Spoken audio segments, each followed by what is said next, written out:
소개받은 김인양인데요. 잘 들리실까요? 네, 감사합니다. 일단 저는 한양대학교 병원에서 정신건강의학과 교수로 근무하고 있고요. 행동발달증진센터 센터장을 맡은 지 이제 한 4년 정도 되었습니다. 이렇게 귀한 자리에 초청해 주신 선생님들께 감사의 말씀을 드리고요. 또 오늘 들으러 와주신 많은 그 가족분들과 또 많은 이제 현장에서 실무자 선생님들께도 감사의 말씀을 드립니다. 자료를 함께 공유해 보도록 하겠습니다. 네. 제 발표 자료가 이전에 드렸던 파일이랑 조금 달라서요. 만약에 원하시면 끝나고 제가 다시 이렇게 업로드를 부탁드리도록 하겠습니다. 저는 성인 전환기에 있는 발달 장애인들의 건강과 관련된 부분, 정신 건강과 그다음에 신체 건강 두 부분으로 나누어서 말씀을 드리고자 합니다. 성인 이행기, 성인 전환기, 뭐 후기 청소년기, 이제 많은 용어들로 이 시기에 청소년들을 부르는 용어, 그런 여러 가지 용어들이 있습니다.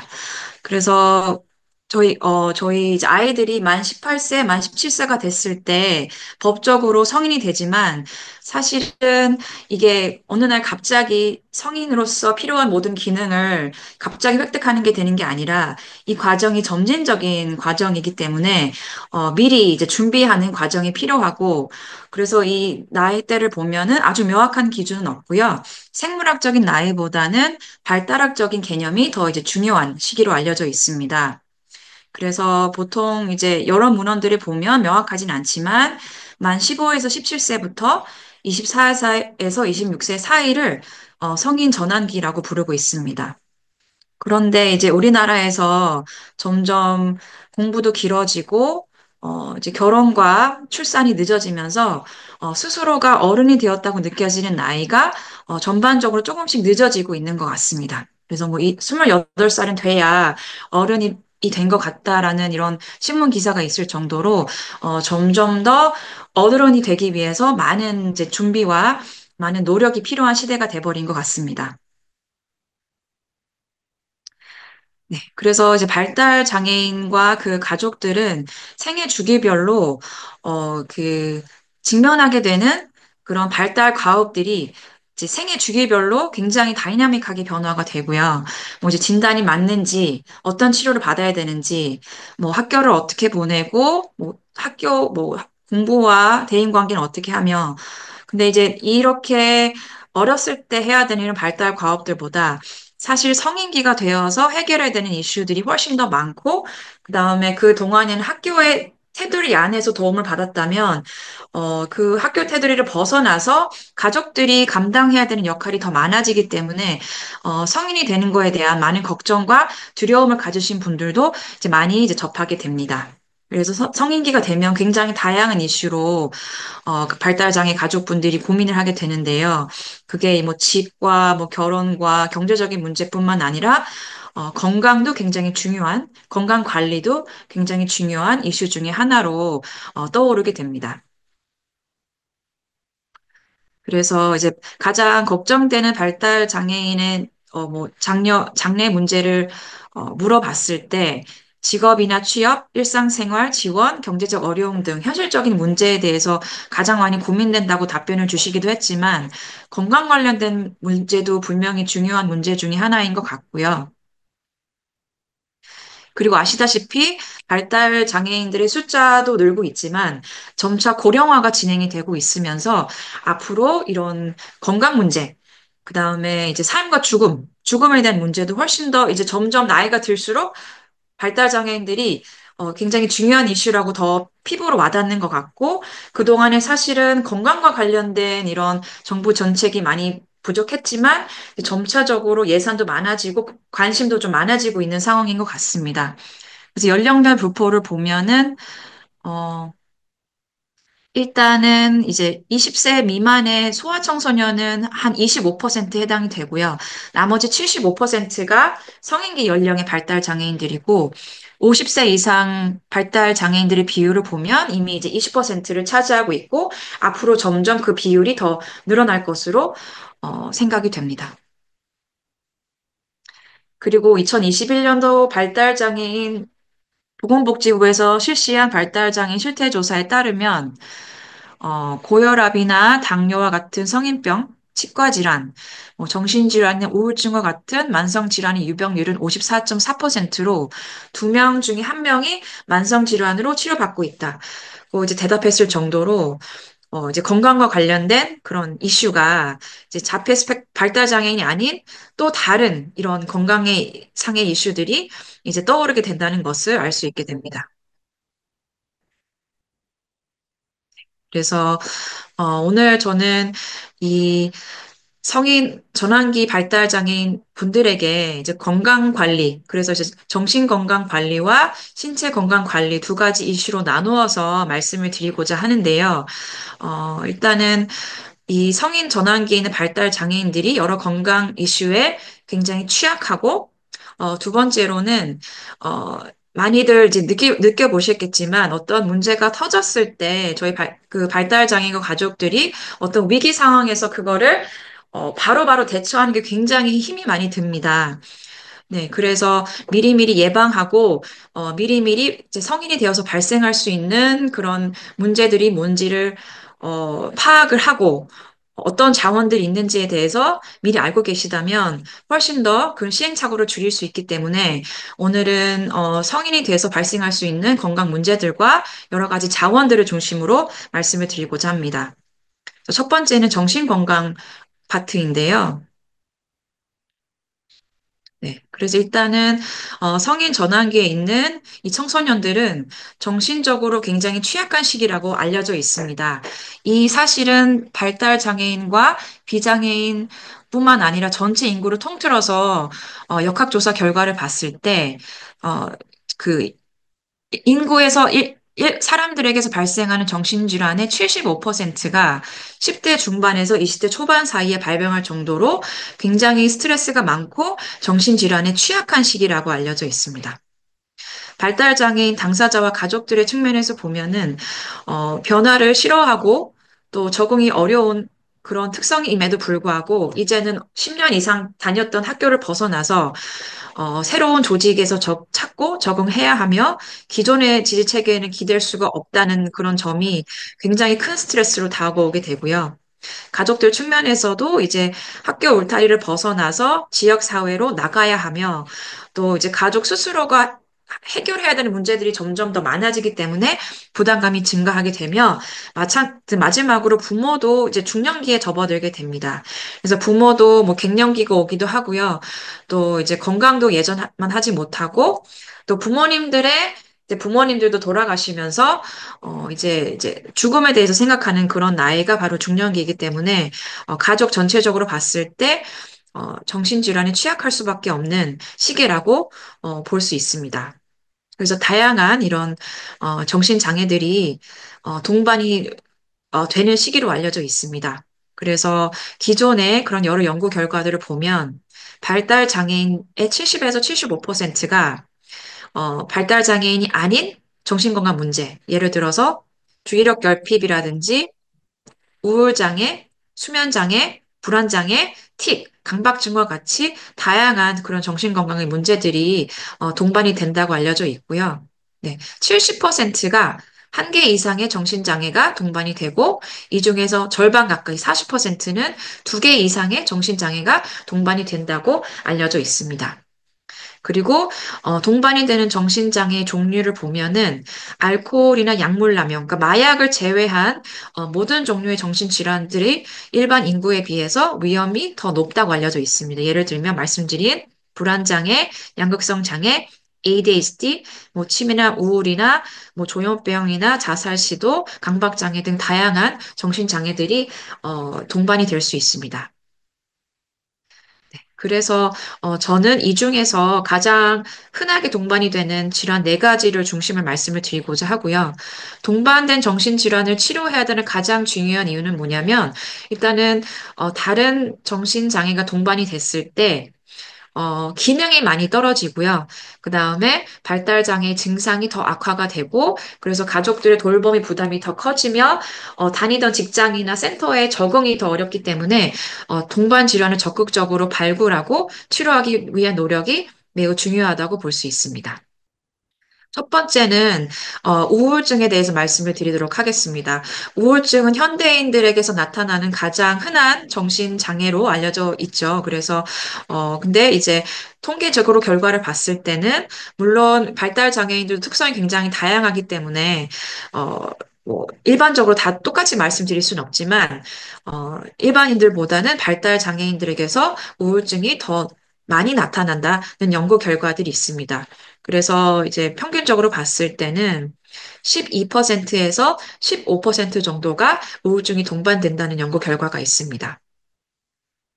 네.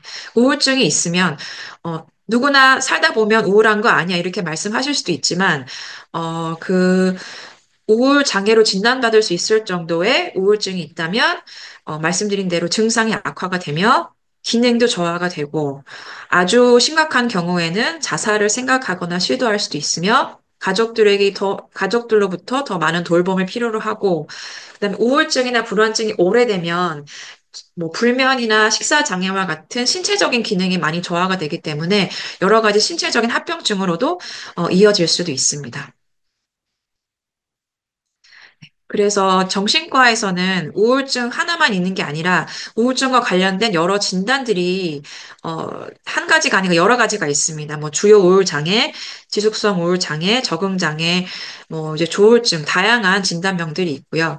그래서 이러한 우울증이 진단받을 수도 있지만 이제 발달 장애인들에게서 나타나는 좀 독특한 양상의 우울증도 있습니다.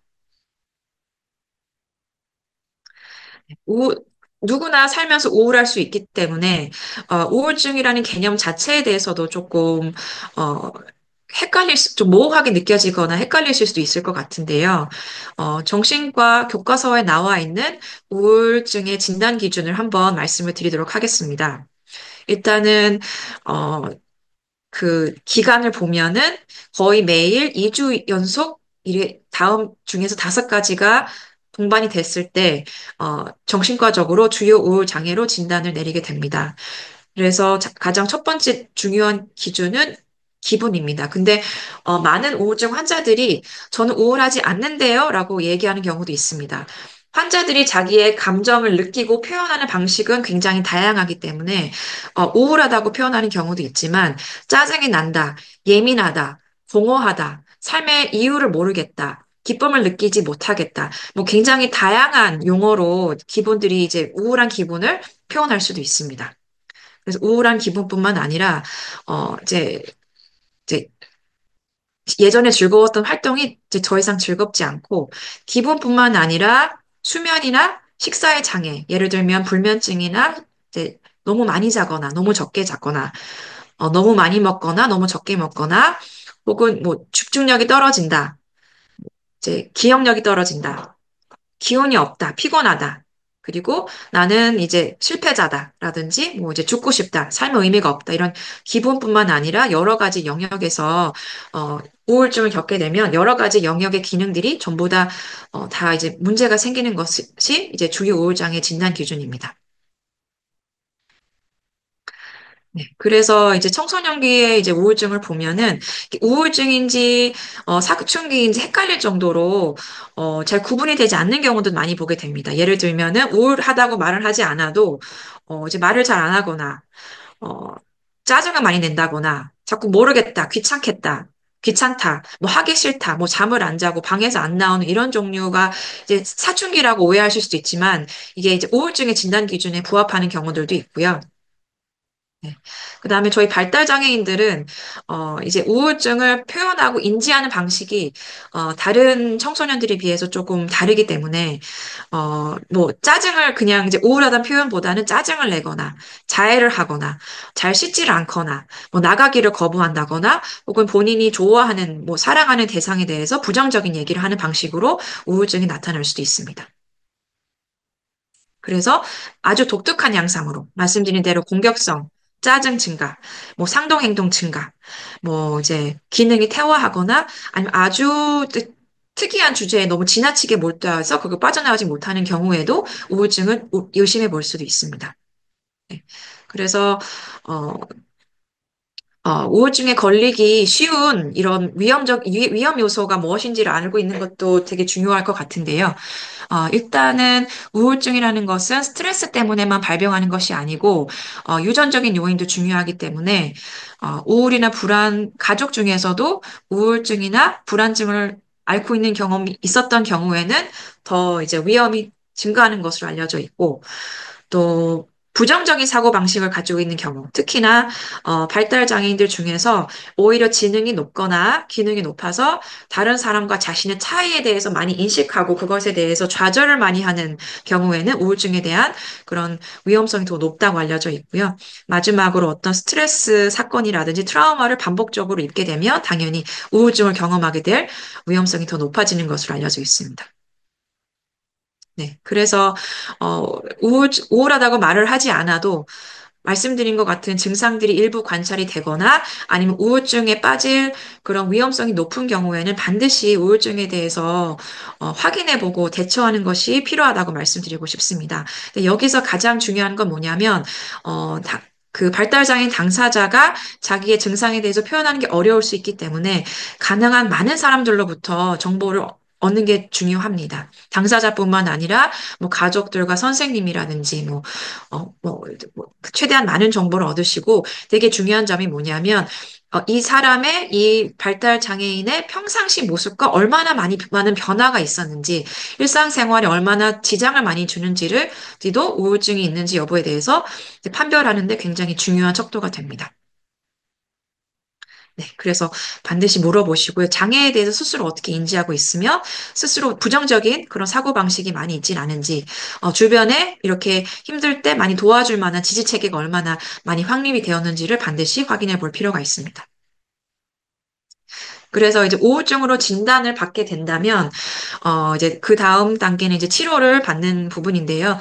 요 피라미드에 나와 있는 것처럼 우울증도 사실은 치료 방법이 하나가 아니라, 굉장히 다양한 치료 방법들이 있으며, 그게 이제 치료 방법들이, 어, 이제 개인마다 이제 특성에 맞춰서 다르게 이루어져야 하며 한 가지 치료 방법보다는 여러 가지 치료 방법들을 최대한 많은 자원들을 동시에 이용하게 되면 훨씬 더 효과가 좋은 것으로 알려져 있습니다. 그래서 어, 때로는 약물 치료가 필요하실 수도 있습니다. 그런데 이제 저희 병원에 오시는 많은 발달 장애인들과 가족들을 보면 한 번 이런 그런 어, 부작용을 경험하고 나시면 그 약을 쓰는 거에 대해서 굉장히 두려움을 가지시는 분들을 제가 굉장히 많이 이제 접하게 되거든요. 그래서 근데 이제 어 그렇지만 필요한 경우에는 반드시 약물 치료를 하셔야 한다고 적극적으로 하셔야 된다고 말씀을 드리고 싶고요. 그리고 어 물론 이제 부작용이 나타날 수도 있습니다. 하지만 이제 사실은 부작용들을 보면 생명에 치명적일 정도로 굉장히 안 좋은, 절대로 극복할 수 없는 부작용이 나타나는 경우는 사실은 저는 별로 본 적이 없습니다. 거의 없습니다. 뭐 이제 이런 사소한 부작용들이 나타날 수 있지만, 끊는 것보다는, 항우울제는 종류가 워낙 다양하기 때문에 담당 선생님과 잘 상의를 해서 이게 정말 부작용인지 아니면, 이제 그냥 증상이 일부인데 이게 약물 부작용이라고 착각하고 있는 경우도 있기 때문에 반드시 상의해서 교체하는 이 과정을 좀 인내심을 가지고 진행을 하셔야 되고요. 항우울제나 항불안제는 효과가 바로 나타나지 않고 수주 내지 수개월 후에 나타날 수 있기 때문에 인내심을 가지고 많이 상의를 하셔서 이제 약을 쓰는 게 불안하시겠지만 인내심을 가지고 맞는 약을 찾아가는 과정이 굉장히 중요하다고 꼭 강조를 드리고 싶습니다. 그리고 이제 잠을 못 자거나 혹은 이제 감당이 안 될 정도로 짜증을 많이 내거나 공격성 있는 경우에는 사실은 약물 치료가 그러니까 아닌 방법으로는 사실 치료하기 굉장히 어렵거든요. 그래서, 뭐 아니면 자살 시도를 한다든지 이런 경우는 반드시 약물 치료가 필요한 경우이기 때문에 적극적으로 이제 담당 선생님과, 어, 상의하시고 약물을 맞춰 가시기를, 당부드리고 싶습니다. 그다음에 뭐 인지행동 치료라는 것도 있어요. 그래서 쉽게 말씀을 드리면 부정적인 사고방식이 있는 사람은 우울증이나 불안증이 더 많이 나타나고 긍정적인 사고방식이 있는 사람들은 우울증이 나타나지 않을 가능성이 높기 때문에 부정적인 생각을 같은 사건을 경험하더라도 부정적인 생각이 아니라 긍정적인 생각으로 바꾸는 과정을 인지행동 치료라고 볼 수 있을 것 같습니다. 저도 이제 강의를 갔더니 굉장히 이해하기 쉽게 한 분께서 예시를 들어줬는데 예를 들면 운전하다가 갑자기 누가 핸들을 꺾어서 내 앞에 이제 끼어들게 되면 굉장히 화가 많이 나죠. 그래서 저 사람 왜 저래? 저 사람 너무 운전을 못한다라고 생각하면 굉장히 화가 나고 불안하고 우울하겠지만 저 사람 똥 마려웠나 보다. 뭐 급하게 화장실 가고 싶었나 보다라고 긍정적으로 생각을 하게 된다면 화가 나지 않겠죠. 그래서 이렇게 부정적인 사고방식을 긍정적인 사고방식으로 교정하는 이런 치료를 인지행동 치료라고 말씀을 드리고 사실 근본적인 치료 방법은 되지만 사실은 저희도 어렵잖아요. 저희도 굉장히 어렵고, 발달장애인 환자분들 중에서도, 생각이 굉장히 경직되어 있는 경우에는 이게 효과가, 아주 뚜렷하지 않을 수도 있습니다. 그래서, 우울하거나 불안한 하면은 여러 가지 잡생각이 나타나게 됩니다. 그래서 사실은 즐거운 이런 활동을 하고 있어도 거기에 집중하지 못하고 미래에 대해서 걱정을 하신다든지 과거에 대해서 후회하거나 이런 현재에 집중하지 못하면서 더 우울이 증폭되는 그런 과정이 있기 때문에 명상 같은 이런 누구나 할 수 있는 가벼운 활동을 통해서도 이제 가벼운 우울증의 경우에는 이런 것들이 명상도 찾아보시고 유튜브에 보시면 굉장히 많은 영상들이 있어서 찾아보시고 해보시는 것도 추천해 드리고 싶고요. 어, 이제 마음 챙긴 기반 명상은 원리는 굉장히 간단합니다. 과거나 현재로 생각이 가지 않고 현재 내가 경험하고 있는 현재에 집중해서 잡생각을 없애는 게 마음 챙긴 기반 명상의 기본 원리라고 생각하시면 될 것 같습니다. 지금 현재 가만히 앉아 있다 보면 밖에서 저는 지금 뭐 여러 가지 소리가 들리지만 밖에서 새 소리가 들리기도 하고요. 그리고 햇빛이 이제 비치기도 하고요. 또 만약에 제가 바깥에 있다면 바람 뭐 느껴지고 이런 하나하나의 감각에 집중하다 보면 잡생각이 없어지는 것을 경험해 보실 수 있을 것 같습니다. 그래서 제가 이제 영상도 가져왔는데,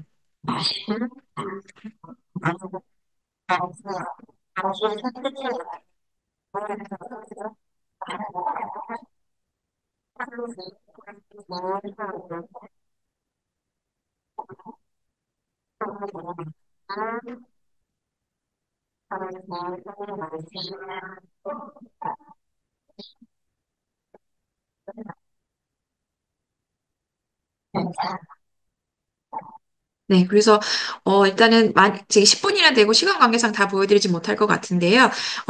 여기 영상에 보이는 주인공은 가만히 앉아서 느껴지는 감각과 생각들을, 불안들을 흘려버리고, 현재에 집중하는 연습을 하는 그런 영상이라고 보시면 될 것 같고, 유튜브에 굉장히 많이 나와 있기 때문에 한번, 찾아보셔도 좋으실 것 같습니다.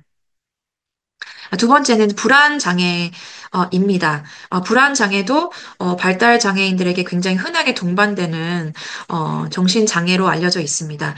불안이라는 것은 사실은 명확한 대상이 없이도 발생할 수 있는 아주 막연하고 불쾌한 두려움을 의미하고요. 보통은 일어나지 않는 일, 혹은 내가 잘 모르는 대상이 나한테 혹시나 해를 주지 않을까에 대한 두려움을 보통 이제 불안이라고 부르게 되는데요. 불안이 꼭 아셔야 되는 점은 불안이 과도하면 그게 이제 마음의 문제뿐만 아니라 신체 증상으로도 나타날 수 있습니다. 가슴이 두근거리거나 숨이 가쁘거나 손이 떨리는 이런 공황장애와 같은 증상으로 나타날 수도 있고요. 막상 응급실에 가보고 여러 가지 검사들을 받으면 이제 이상이 없다고 들으시는데 이런 신체 증상들이 계속 반복이 되다 보면은 불안장애를 의심해 볼 수 있습니다. 템플 그란딘에 대해서는 많이 들어보셨을 것 같아요. 그래서 템플 그란딘은 아주 유명한 이제 과학자였죠. 근데 이 사람도 새로운 장소와 새로운 사람과 뭐 소리와 이런 것들이 너무나 불안했기 때문에 너무나 큰 두려움을 줬기 때문에 공황 장애까지 나타났다라고 했을 정도로 또 이제 불안 장애를 동시에 앓고 있었던 그런 발달 장애 중에 한 명으로 이제 볼 수 있습니다. 네, 그래서 이제 제 병원이나 임상 현장에서도 흔하게 볼 수 있는 것 같습니다. 그거는 이제 어, 뭐 예를 들어 뭐 학교를 가야 될 때 소리를 지르거나 혼자 있을 때 많이 울거나 혹은 이제 아빠를 찾으면서 혼자 있는 게 너무 힘들고 뭐 울고 뭐 이제 화를 내고 이런 행동들을 흔하게 나타날 수가 있습니다. 근데 이게 물론 이제 발달 장애의 특성상 이런 두려움은 있을 수 있지만 그 두려움이 지나쳐서 이제 가족들이 돌보는 게 너무 힘들거나 혹은 본인도 너무 힘들게 되면 그때는 이제 불안 장애를 이제 의심해야 될 정도의 수준이라고 볼 수 있을 것 같습니다. 네. 그래서 뭐 루틴의 변화가를 싫어하는 경우도 굉장히 많은데 그 싫어하는 정도가 그 불안해하는 정도가 너무 지나쳐서 화를 내거나 공격적으로 변하거나 폭발하거나 혹은 이제 혼자 두기 어려울 정도로 굉장히 심각한 형태로 나타난다면 불안 장애 일종으로 진단 내리고 치료를 받는 것이 필요합니다. 그래서 불안장애가 있으면 증상도 악화가 되고 혼자 있는 게 굉장히 힘들고 이제 네. 그래서 장기간의 약물을 투여해야 되는 경우가 생기게 된다고 볼 수 있을 것 같습니다. 그래서 굉장히 높은 비율로 동반이 되죠. 그래서 평생 유병률을 보면은 전체 발달 장애인 약 40%가 살면서 한 번은 불안 장애를 이제 경험하게 된다라고 되어 있습니다. 근데 여기를 보면 되게 중요한 게 이 불안 장애가 프리스쿨 학교 들어가기 전에 이제 어린이집이나 유치원 3에서 5세 사이에도 불안 장애가 이제 진단받을 수 있을 정도로 아주 어린 나이부터 나타날 수 있다고 되어 있습니다. 네, 불안 장애도 저희 어, 교과서에 보면 그 두려움의 대상에 따라서 불안의 종류에 따라서 굉장히 다양한 불안 장애가 있습니다. 부모와 떨어지는 거에 대한 장애는 분리불안 장애라고 부르고요. 그 다음에 다른 사람들 앞에서 발표하거나 사람이 많은 장소에 대한 불안은 사회 불안 장애라고 볼 수도 있고요. 공황 장애도 있고 거의 뭐 이제 한 가지 주제가 아니라 여러 가지 거의 일상의 모든 주제가 다 불안한 경우를 전반적 불안장애라고 부르기도 합니다. 네. 근데 이제 발달 장애인에서 나타나는 불안장애 독특한 양상으로 보면은 어, 사람이 많은 그런 혹은 이제 낯선 사람 앞에 나서야 된다는 불안, 사회적 공포가 있는데 일반 그런 비장애인들과 달리 비장애인들은 혹시나 다른 사람들이 나를 안 좋게 보지 않을까, 나에 대해서 부정적인 평가를 내리지 않을까 하는 그런 두려움 때문에 불안이 나타난다면 발달 장애인들은 그런 부정적인 평가에 대한 두려움 없이도 사회적 공포가 나타날 수 있습니다. 변화에 대한 지나치는 공포가 나타나기도 하며 아주 독특한 관심사에 대해서도 과도한 불안을 보이기도 합니다. 뭐 예를 들면은 뭐 수염 달린 남자가 이제 무섭다든지 뭐 파이프가 무섭다, 낙서가 무섭다, 뭐 선풍기가 무섭다. 이게 굉장히 독특한 이런 물건이나 사람에 대해서 그런 상황에 대해서도 두려움을 보이는 경우도 있습니다. 불안장애도 이게 예를 들면은 뭐 심장이 두근거리고 뭐 손이 떨리고 신체 증상으로 나타난다면 사실은 이제 내가 스스로 노력한다고 해서 그게 잘 조절이 되지 않겠죠. 그래서 가족들이 다루기에 너무 지나치거나 뭐 공격적인 행동으로 나타나거나 혹은 신체적인 증상으로 나타나게 된다면 약물을 반드시 사용을 해서 그것들을 빠르게 경감시켜야 되기 때문에 그런 경우에는 반드시 약물 치료를 할 필요가 있고요.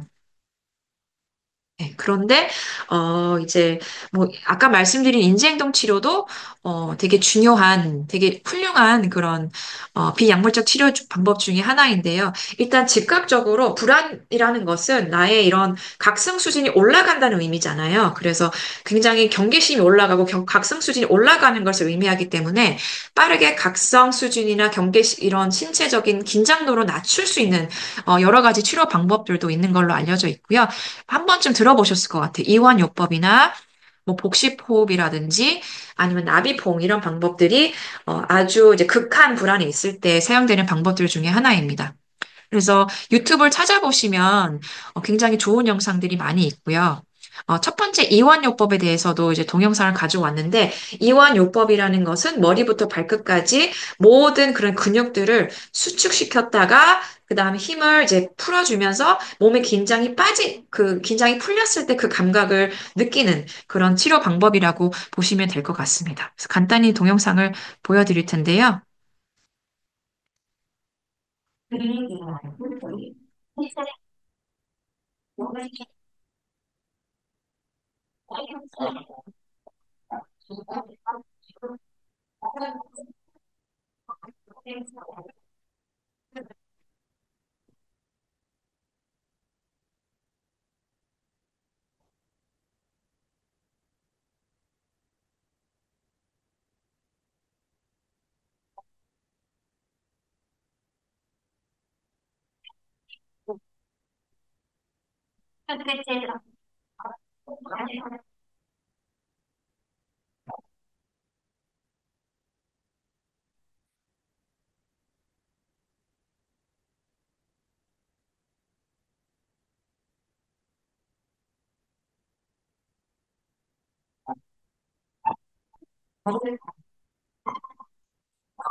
네, 배를 등쪽으로 아주 가볍게 들어옵니다.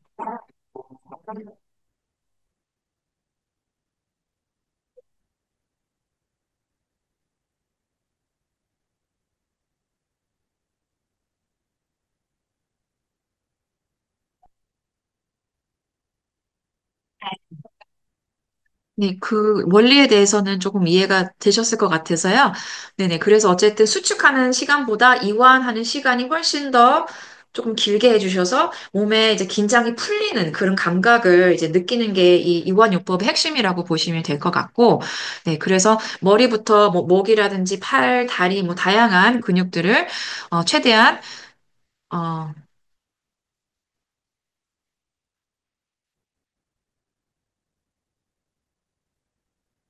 네. 안 보이셨던 분이 제가 지금 채팅창을 뒤늦게 확인이 됐는데,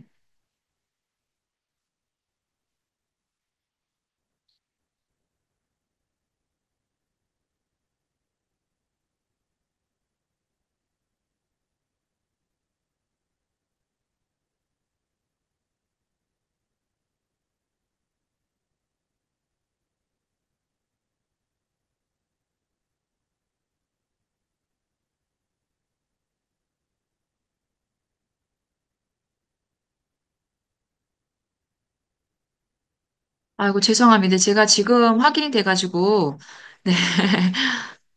제가 소리 공유하는 방법을 잘 모르겠습니다. 죄송합니다.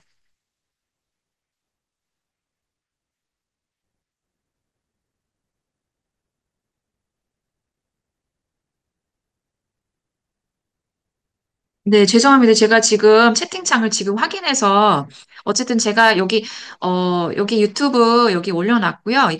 이 하나만 영상이 워낙에 정신건강의학 영역에서 많이 쓰는 방법이다 기 때문에 이 유튜브 영상뿐만 아니라 다른 영상들도 많이 찾아보실 수 있을 것 같아요. 그래서 한번 해보시기를, 어, 말씀을 드리고 싶고, 어떡하죠? 다 안 들리셨을까요?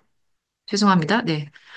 그래서 복식호흡도, 영상을 준비를 했는데, 복식호흡의, 어떤 방법은 일단은 배 위에 손을 올리고, 그 다음에 배에 풍선이 있다고 이제 상상을 하면서 손이 이제 배에 이제 숨을 들이셨다가 숨을 내쉬고 그래서 배가 나왔다가 들어가는 거를 확인하는 게 중요하고 이때는 이제 되게 중요한 게 뭐냐면 가슴으로 호흡을 하는 게 아니라 배로 호흡하는 게 굉장히 중요하시고 그래야지 산소 교환이 훨씬 더 많이 되시고요. 네, 그리고 이때도 마찬가지고 들이쉴 때보다 내쉴 때 더 충분히 내쉬는 그런 과정이 있어야 복식 호흡이 더 효과적으로 된다고 알려져 있습니다. 그래서 영상을 또 복식 호흡을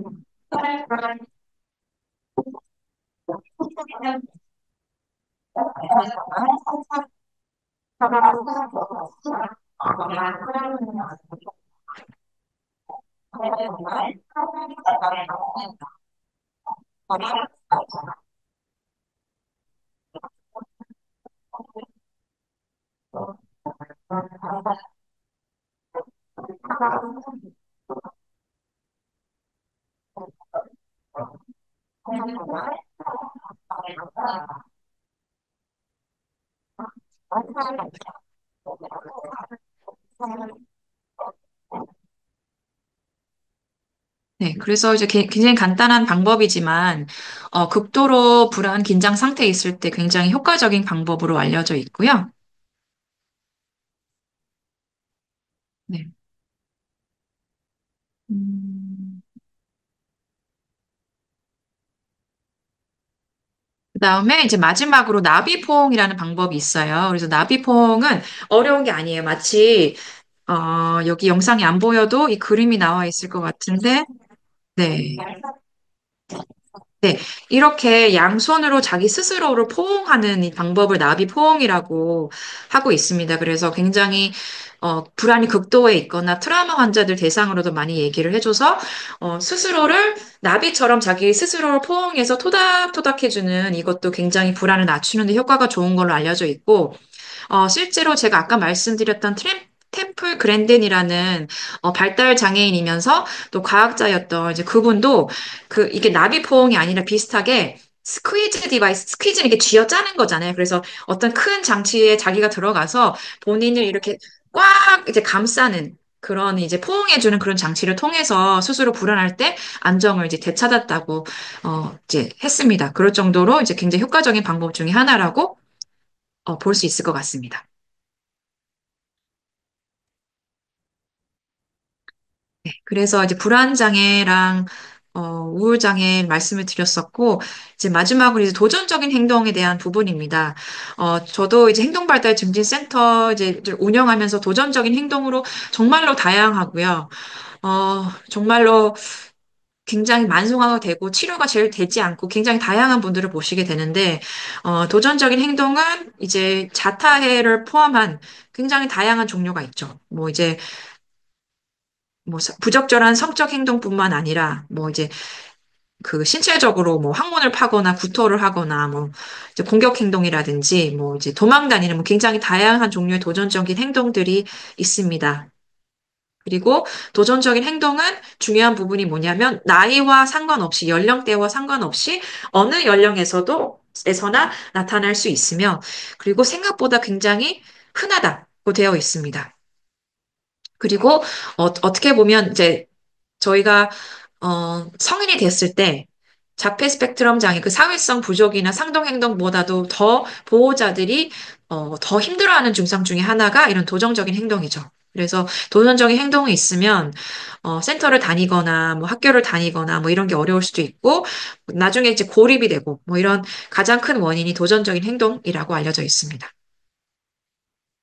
네, 그래서 발달장애인 도전적인 행동이 있을 때 많은 경우에는 이 도전적인 행동이 사실은 자기 자신을 표현하는 수단으로 나타나는 경우가 많이 있습니다. 그래서 그냥 아무 이유 없이 하는 행동이 아니라 어떤 이유가 있어서 나타나는 경우가 많이 있는데 단지 우리가 파악을 못했을 뿐 그 숨겨져 있는 의미가 있는 경우가 굉장히 많죠. 예를 들면 다른 사람의 반응을 끌기 위해서 내가 하기 싫은 일을 피하기 위해서 혹은 이제 내가 원하는 것을 얻기 위해서 혹은 이게 감각적인 자극을 얻기 위해서 보통은 이 네 가지 중에 하나 때문에 나타난다고 돼 있고요. 많은 경우에는 뭐 변비가 있거나 어디 많이 배가 아파서 어떤 신체적인 문제 때문에 나타나는 경우도 많이 볼 수가 있습니다.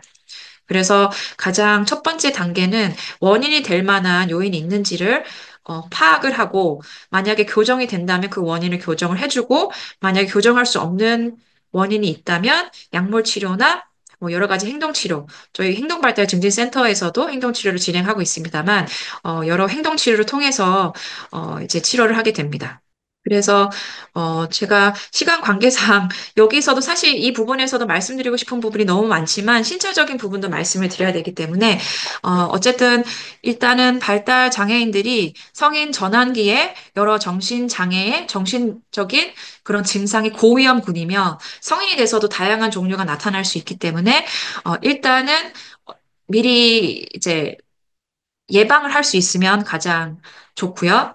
예방이 어려운 경우도 많이 있죠. 그래서 조기에 적극적으로 의심을 하고 치료를 하는 부분도 굉장히 중요하다고 말씀을 드리고 싶고, 그 다음에 저희가 신체적으로, 주기적으로 저희가, 어, 건강검진을 받듯이 저는 사실은, 심리 건강, 정신 건강에 대해서도 특별한 이슈가 있어서가 아니라 주기적으로 이제 건강검진을 받듯이 한번 모니터링 하는 것도 이제 되게 중요하다고 생각합니다. 이게 되게 중요하다고 느껴진 이유 중에 하나는 뭐냐면, 어, 대학병원에서 이제 저희가 환자들을 보게 되면 굉장히 짧은 시간 안에 보게 되는데요. 그래서 이 환자를 파악하려면 한 번이 아니라 여러 번에 걸쳐서 봐야 파악이 되는 경우가 많이 있는데, 평상시에 저한테 자주 다니고 제가 잘 아는 부모님과 그 가정이라면 문제가 나타났을 때 그 문제가 되는 원인을 빠르게 캐치할 수가 있습니다. 그래서 저는 반드시 이제 좀 그런 자주 조금 귀찮게 해서라도 그 의사 선생님이 바쁘시더라도 귀찮게 해서 자주 가시고 이제 상의하시는 것도 추천을 드리고 싶습니다. 네, 두 번째 파트는 신체적 건강에 대한 부분입니다. 네, 그래서 발달 장애인들은 아까 이제 여러 가지 정신 건강의 그런 증상들도 높게 동반이 되지만 신체적인 그런 질환들도 동반이 될 비율이 높다고 알려져 있습니다. 예를 들면은 경기라든지 특히나 소화기계, 염증성 장질환 같은 소화기계 문제나 당뇨병과 같은 이런 만성병이나 수면장애 등의 이제 이런 여러 가지 신체 증상들이 동반될 비율이 높고요. 아직까지 이제 평균 수명에 대한 연구가 많이 안 돼 있고 아직은 논란이 많이 돼 있지만 일부 연구에서 보면은 사망률이 증가된다라고 돼 있는데요. 그 제일 큰 원인은 육체적인 활동이 부족하며 그 다음에 건강하지 못한 식이 습관, 약물 부작용, 그리고 타고난 생물학적인 취약성 등이 원인이라고 밝혀져 있습니다. 하지만 저는 그렇기 때문에 육체적인 활동이라든지 건강검진을 통해서 빠르게 질병을 확인하고 예방하고 빠르게 치료를 한다면 발달 장애인들의 평균 수명도 점차 이런 의료 서비스의 질이 좋아지면서 발달 장애인들을 위한 의료 서비스의 질이 높아지면 당연히 발달 장애인의 평균 수명도 앞으로 갈수록 점차 길어질 것이라고 예상을 하고 있습니다. 그래서 다른 연구에 보면 비발달 장애인들에 비해서 발달 장애인들이 병원에 방문하는 횟수도 많고 병원에 이제 병원 비용도 더 많이 든다라는 연구 결과들이 있습니다. 네, 그 어떤 이제 신체 증상들이 동반이 굉장히 다양하다고 되어 있고요. 물론 일반화할 수는 없지만 뭐 알레르기, 천식과 같은 뭐 호흡기계 질환이나 뭐 고지혈증, 고혈압, 뭐 뇌졸중, 변비, 설사, 뭐 간 질환, 뭐 수면 문제, 뭐 비타민 결핍, 뭐 이런 다양한 신체 증상들이 더 높은 비율로 발달 장애인들에게서는 나타날 수 있습니다. 네. 그런데 어, 일단은 현대인들의 평균 수명이 길어진 가장 큰 이유가 건강검진을 통해서 이제 조기에 발견을 하고 치료 기술이 발달하면서 평균 수명이 길어지는데요. 아직까지는 이제 발달 장애인들의 건강검진 수급률이 비장애인에 비해서 더 낮은 것으로 알려져 있고 그 원인들은 뭐 가장 큰 게 이제 협조도에서 어려움이 만나서이겠죠, 그렇죠?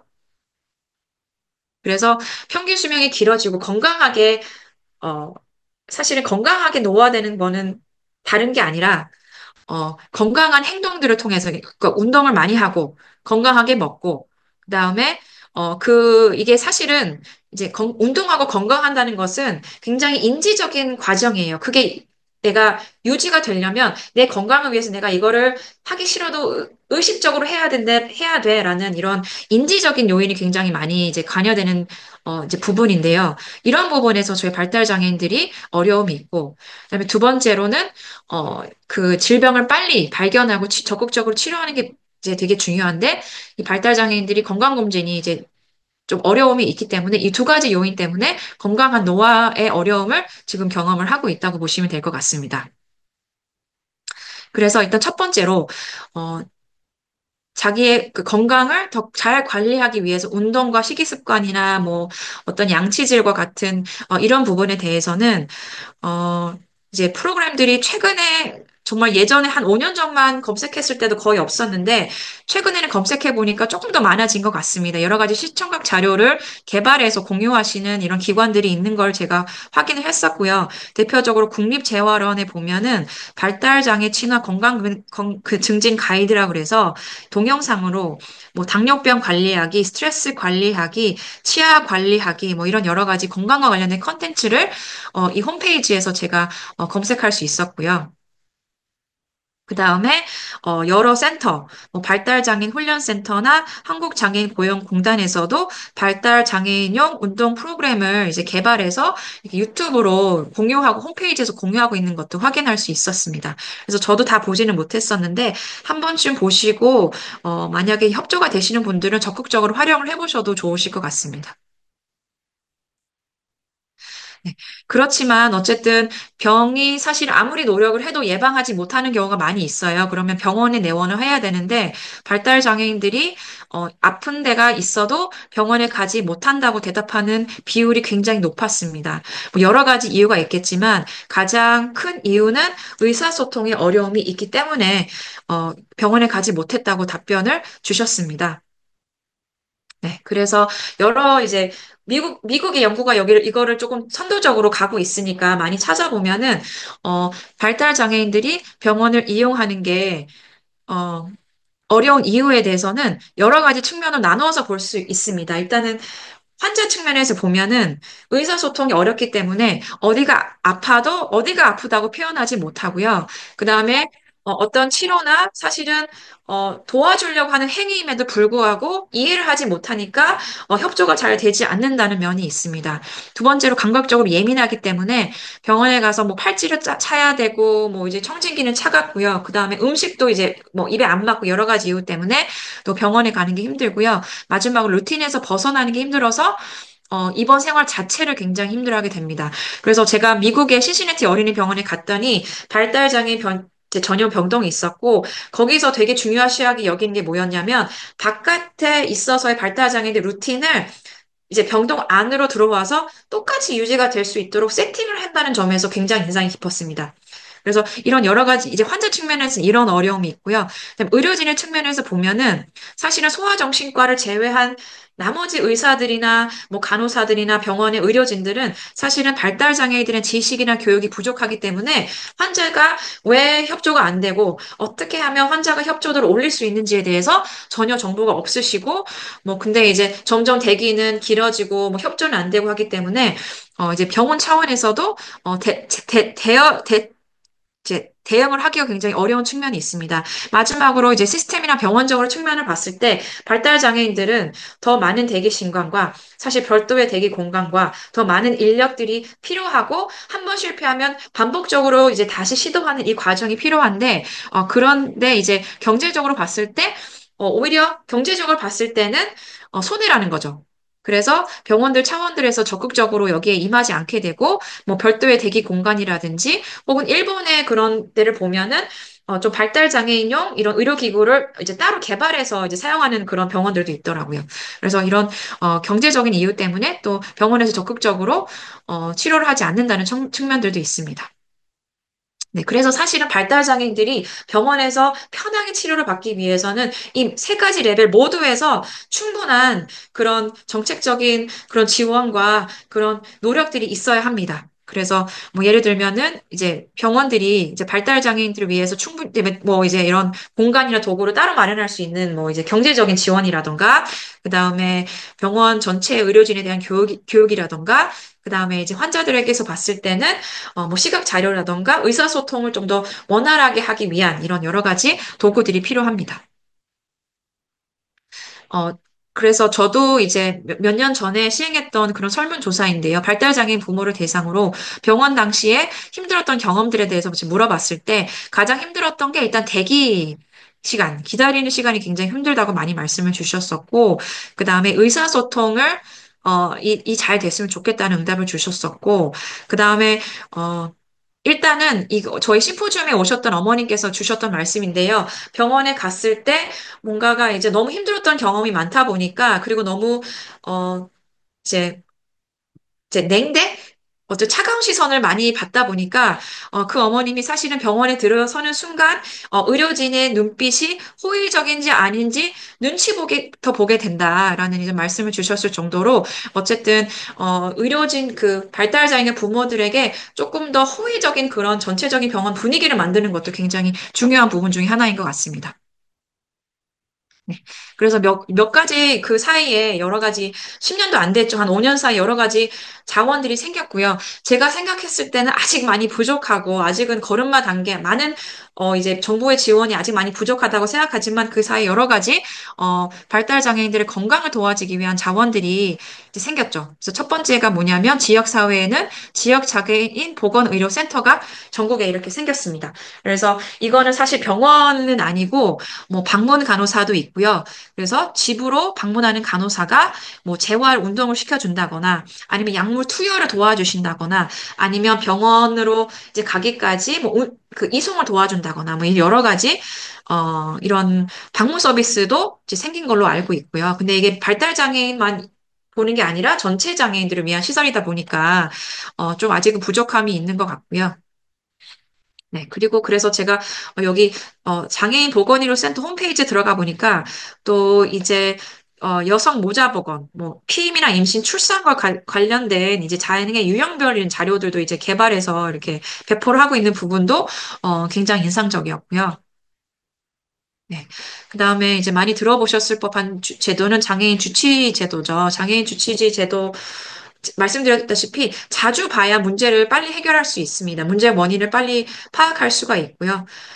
그래서, 이제 마치 이제 주치의처럼 이제 정기적으로 방문하는 뭐 그런 이제 이런 이제 서비스. 근데 아직까지는 의원들의 참여가 적은 걸로 알려져 있지만 장애인 주치 제도가 있고요. 그다음에 건강검진, 장애인 친화 건강검진 기관이 이제 전국에 이렇게 여러 군데 생겼고 충북 지역을 보면은 청주의료원이 이제 지정을 받았다고 하고 저는 이제 국립재활원에 방문을 직접 했습니다. 그래서 시설도 보고 했었는데요. 일단은 이게 또 발달 장애인만 이제 서비스를 제공하는 게 아니라 전체 장애인들에게 서비스를 제공하다 보니까 아직 미흡한 부분이 많이 있다고 이제 느껴지긴 하지만 이제 어쨌든 많이 노력하신다는 걸 제가 확인할 수 있었고 그다음에 방문하시기 전에 국립재활원 홈페이지에 가보면 발달 장애인을 위한 읽기 쉬운 건강검진 안내서 이런 시청각 자료가 시각 자료가 있기 때문에 이것도 도움이 많이 될 수 있겠다는 생각이 들었습니다. 근데 어쨌든 이러한 지역사회나 이런 지역의 병원에서 해결되지 않는 그런 특히나 도전적인 행동이 심한 발달장애인들은 너무나 어렵기 때문에 발달장애 거점 병원이 이제 지정이 됐습니다. 저희도 이제 지정이 됐고 많은 병원들이 지정이 됐지만 솔직히 말씀을 드리면 아직까지 저희는 정보 지원이 굉장히 많이 부족하고 어려움이 사실 많다고 생각을 하고 있습니다. 어쨌든 발달장애 거점 병원의 목적은 진료 코디네이팅을 통해서 원활한 발달장애인 특성과 요구에 맞는 그런 의료 서비스를 제공하는 것입니다. 뭐 체열을 하든 MRI를 찍든 엑스레이를 찍든 간에 발달 장애인들의 특성을 이해하는 프로세스로 도와주는 것이 발달장애 거점병원의 목적이라고 생각하시면 될 것 같습니다. 한양대 병원의 시스템을 보면 저희는 뭐 별도의 공간도 있습니다. 그래서 별도의 공간도 저희가 확보한 것도 굉장히 도움이 되는데 저희 시스템의 가장 장점은 저희가 전담 코디네이터가 따로 있습니다.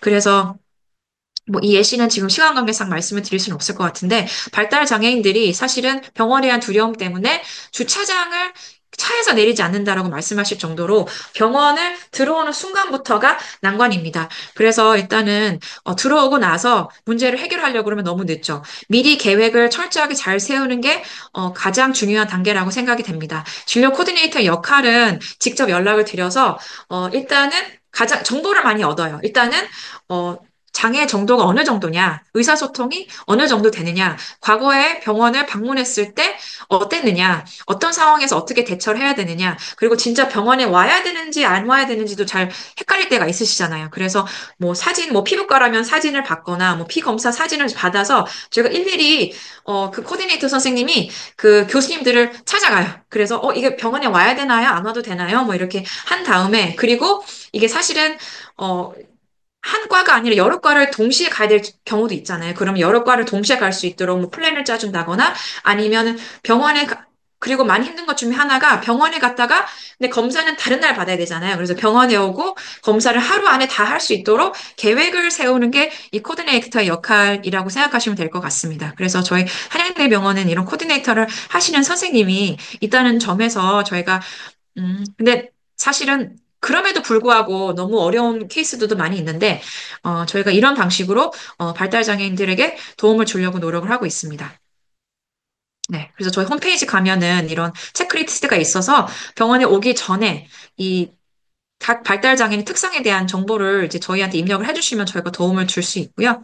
네, 그다음에 병원 여권이라는 것도 이제 제가 이것도 보호자들이 요청해서 제가 만들었었는데 이거 보니까 이게 영국에 이제 에서 제가 얻은 아이디어인데요. 일단은 여러 이제 워낙에 이제 여러 병원을 가고 여러 약을 먹다 보니까 다른 병원에 갈 때마다 처음부터 얘기하는 게 너무 힘드시잖아요. 그래서 여권에 보면 어느 나라에 갔는지 다 이제 조장이 찍혀 있는 것처럼 여권을 만들어서 그동안 내가 어떤 병원에 갔었고 어떤 치료를 받았는지를 쭉 한번 정리하는 차원에서 병원 여권을 이제 만들어서 사용할 수 있게끔 저희가 한번 개발해 보았습니다. 네. 그리고 무엇보다 제일 중요한 건 뭐냐면, 어, 일단 친해지는 거예요. 그래서 병원을 어떤 이슈가 없어도 자주 가시는 거를 추천해 드리고 싶어요. 한 번 가면, 한 번 갈 때보다 두 번 갈 때, 세 번 갈 때, 네 번 가면 훨씬 더 익숙해지잖아요. 그래서 저희는 뭘 만들었냐면, 체험 영상이라는 걸 만들었어요. 그래서 다름이 아니라, 네, 주차장에서부터 원무과, 그리고 뭐 이제 수납을 하고, 그다음에 정신과를 오고, 어디 뭐 엑스레이를 가고, 그 동선 자체를 저희가 그 실사판으로 찍어서 유튜브에 올려놨어요. 그래서 친해져야 됩니다. 일단 그 환경에 익숙해져야 되기 때문에, 이 유튜브 사진을 보지 않으셔도, 일단 자주 병원에 가셔서 두려움을 없애고 친해지는 게 제일 중요하다고 생각이 됩니다. 네, 그래서 저는 이제 VR로 만들어서 실제적으로 뭐 엑스레이나 이런 체열하는 것도 이렇게 실질적으로 미리 보고 경험할 수 있도록 이런 거를 개발하기도 했었고, 그 다음에 불안감이 많이 올라왔을 때 줄 수 있는 여러 가지 뭐 이런 도구들도 저희 개발해서 센소리 박스를 구비를 하고 있습니다. 네. 네. 그래서 일단은 미리미리 공부도 해보고 미리미리 친숙해지고, 이 과정이 사실은 제일 중요하다고 여러 번 말씀을 드리고 싶습니다. 성교육에 대한 과정도, 시간이 거의 다 된 것 같은데, 어, 네. 발달장애인들이 다른 사람에 대한 관심이 없지 않잖아요. 그죠? 성에 대한 관심이 생기고, 또, 남자친구, 여자친구를 사귀고 싶은 욕구가 다 생기는데, 그거를 표현하는 방법을 모르고, 상대방이 정말로 나를 좋아하는 건지, 그 경계선이 인지를 이제 잘 알지 못하기 때문에, 그런 교육 과정을 저희가 이제 개발을 해서 PDF로 만들었어요. 그래서 이 PDF는 저희가 저희 병원 홈페이지에 곧 올릴 예정입니다. 그리고 온라인으로 교육을 진행할 예정이기 때문에, 이런 성적인 부분, 성교육 부분도 굉장히 중요한 부분 중에 하나라고 생각이 되어집니다. 네. 그래서 일단 이 시간에는 제가 어떤 자원들이 있는지, 사실은 아직 저도 많이 미비하다고 생각이 됩니다. 그래서 많은 관심과 많은, 정보에 관심이 필요한 시점이지만 어떤 자원이 있는지를 미리 아시고, 그 다음에 예방이 최선이고요. 일단 다른 것보다 병원에 자주 가셔서 아무 일이 없어도 자주 가셔서 일단 친숙해지는 이 과정이 있으면 정말 문제가 생겼을 때 시행착오를 줄일 수 있겠다라는 생각을 제가 이제 많이 하고 있어서 그런 과정이 도움이 될 거라고 생각을 하고, 네, 시간을 제가 너무 오래 잡아 먹은 것 같은데요. 네, 제 강의는 여기까지입니다. 네, 들어주셔서 감사합니다.